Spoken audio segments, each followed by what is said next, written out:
കഠിനംകുളം ആതിര കൊലപാതക കേസിലെ പ്രതിയെ കണ്ടെത്താനുള്ള നീക്കത്തിൽ നാലുപാടും വലവിരിച്ചിരിക്കുകയായിരുന്നു പോലീസ്. പ്രതിയെക്കുറിച്ച് ഏകദേശ ധാരണ പോലീസിനുണ്ടായിരുന്നെങ്കിലും പലയിടങ്ങളിൽ മാറി മാറി താമസിക്കുന്ന സ്വഭാവക്കാരനായതിനാൽ ഇയാളെ പിടികൂടുക എന്നത് പോലീസിന് വെല്ലുവിളി തന്നെയായിരുന്നു. അതിനിടെ പ്രതി ജോൺസൺ ഔസേപ്പിനെ വലയിലാക്കിയത് മുൻപ് ജോലി ചെയ്ത വീട്ടുകാരുടെ തന്ത്രപരമായ നീക്കത്തിലൂടെയാണ്. കോട്ടയം ചങ്ങനാശ്ശേരി കുറിച്ചിയിലെ വീട്ടിലേക്ക് ഇന്നലെ ഇയാൾ എത്തിയപ്പോൾ വീട്ടുകാരാണ് ചിങ്ങവനം പോലീസിനെ വിവരമറിയിച്ചത്. കഴിഞ്ഞ ദിവസം വാർത്തകളിലൂടെ പ്രതിയെ തിരിച്ചറിഞ്ഞതിന് പിന്നാലെയാണ് ജോൺസൺ ഔസേപ്പ് വീട്ടിലേക്ക് എത്തിയതെന്നും വീട്ടുടമയായ രമ്യ രാധാകൃഷ്ണൻ മാധ്യമങ്ങളോട് പ്രതികരിച്ചു. കുറിച്ചിയിലെ വീട്ടുകാർക്ക് തോന്നിയ സംശയമാണ് ആതിര കൊലക്കേസ് പ്രതിയെ കുടുക്കുന്നതിൽ ബലം കണ്ടത്. ഇന്നലെ ജോൺസൺ എത്തിയതിന് പിന്നാലെ വീട്ടുകാർ പോലീസിനെ വിളിച്ച് വിവരം പറഞ്ഞു. പോലീസ് എത്തും വരെ വീട്ടുകാർ പ്രതിയെ പോകാനും അനുവദിച്ചില്ല. മുൻപ് ഒരു മാസം ജോൺസൺ കുറിച്ചിയിലെ വീട്ടിൽ ജോലി ചെയ്തിരുന്നുവെന്ന് വീട്ടുടമസ്ഥ രമ്യ പറയുന്നു. കൊലപാതകത്തിന് ശേഷം ഒളിവിൽ കഴിഞ്ഞ ഇയാൾ വസ്ത്രങ്ങൾ എടുക്കാനായി ഇന്നലെ ഹോം നഴ്സായി ജോലി ചെയ്യുന്ന കോട്ടയം കുറിച്ചിയിലെ വീട്ടിലെത്തുകയുണ്ടായി. ഉച്ചകഴിഞ്ഞ് 3 മണിക്കാണ് എത്തിയത്. കുറിച്ചിയിൽ രാധാകൃഷ്ണൻ എന്നയാളെ പരിചരിക്കുകയായിരുന്ന ജോൺസൺ 7-ന് പോയതിനു ശേഷം ഫോൺ അറ്റൻഡ് ചെയ്തിരുന്നില്ല. മാത്രമല്ല, പോകാൻ നേരത്ത് രമ്യയോട് 1000 രൂപ കടം ചോദിച്ച ജോൺസൺ താൻ പോയിട്ട് നാളെ തന്നെ മടങ്ങി വരാമെന്നും പറഞ്ഞു. ഇതോടെയാണ് രമ്യയ്ക്ക് സംശയം വർദ്ധിച്ചത്. രമ്യ ഉടൻ അയൽവാസിയായ പഞ്ചായത്ത് വൈസ് പ്രസിഡന്റ് KR ഷാജിയെ വിവരമറിയിച്ചു. ഷാജിയുടെ നിർദ്ദേശപ്രകാരം പോലീസ് വരുന്നതുവരെ പണം തരാമെന്ന് പറഞ്ഞ് രമ്യ ജോൺസനെ പിടിച്ചു നിർത്താൻ ശ്രമിച്ചു. പന്തികേട് മനസ്സിലാക്കി പോകാനിറങ്ങിയ പ്രതിയെ നാട്ടുകാർ തടഞ്ഞുവെച്ചു. തുടർന്ന് ചിങ്ങവനം പോലീസ് എത്തിയാണ് പ്രതിയെ കസ്റ്റഡിയിലെടുത്തത്. രമ്യയിൽ നിന്ന് കാര്യം മനസ്സിലാക്കിയ ഷാജി ചില മുൻകരുതൽ എടുത്തിരുന്നു.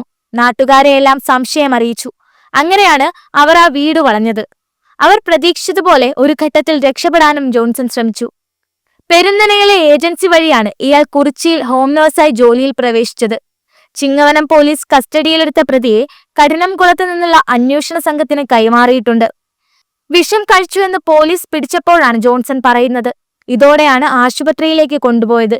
പ്രാഥമിക ചോദ്യം ചെയ്യലിൽ പ്രതി കുറ്റസമ്മതവും നടത്തിയിട്ടുണ്ട്. ആതിരയുടെ ഇൻസ്റ്റഗ്രാം സുഹൃത്തായിരുന്നു ജോൺസൺ.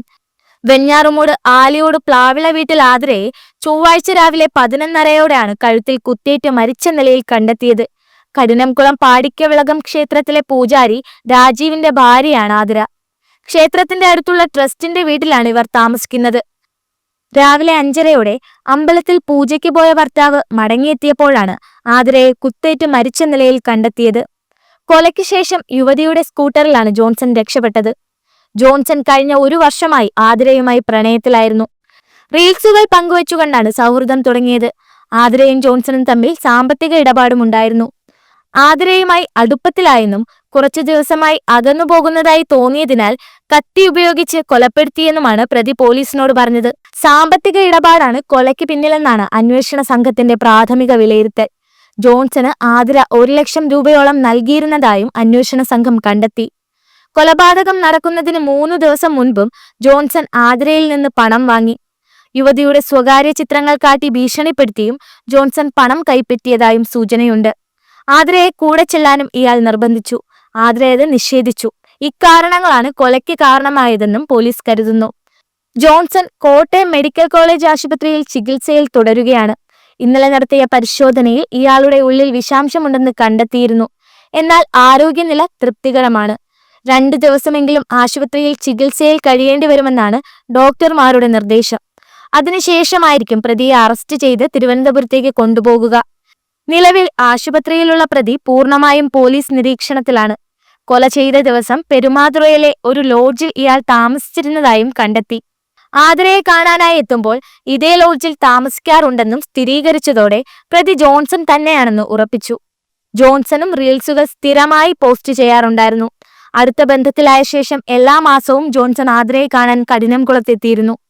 മാസങ്ങൾക്ക് മുൻപ് 1 ലക്ഷം രൂപയും കൊല്ലപ്പെടുന്നതിന് 3 ദിവസം മുൻപ് 25,000 രൂപയും ജോൺസൺ ആതിരയിൽ നിന്നും വാങ്ങിയിരുന്നു. ജോൺസണുമായുള്ള ബന്ധം ഭർത്താവും വീട്ടുകാരും അറിഞ്ഞതോടെ ആതിര പിന്മാറാൻ ശ്രമിച്ചിരുന്നു. സംഭവ ദിവസം രാവിലെ ആതിരയെ കാണാനെത്തിയ ജോൺസന് ചായയും നൽകിയിരുന്നു. ഇതിനുശേഷം ക്ലോറോഫോം കൊണ്ട് മയക്കിയ ശേഷം കുത്തിയെന്നാണ് പോലീസിന്റെ സംശയം. സോഷ്യൽ മീഡിയ വഴി ഫിസിയോതെറാപ്പിസ്റ്റാണെന്നായിരുന്നു ജോൺസൺ പരിചയപ്പെടുത്തിയിരുന്നത്. എന്നാൽ കൊല്ലത്തും കൊച്ചിയിലുമായി ഇയാൾ കൂലിപ്പണി ചെയ്തിരുന്നുവെന്ന് പോലീസ് അന്വേഷണത്തിൽ കണ്ടെത്തിയിട്ടുണ്ട്.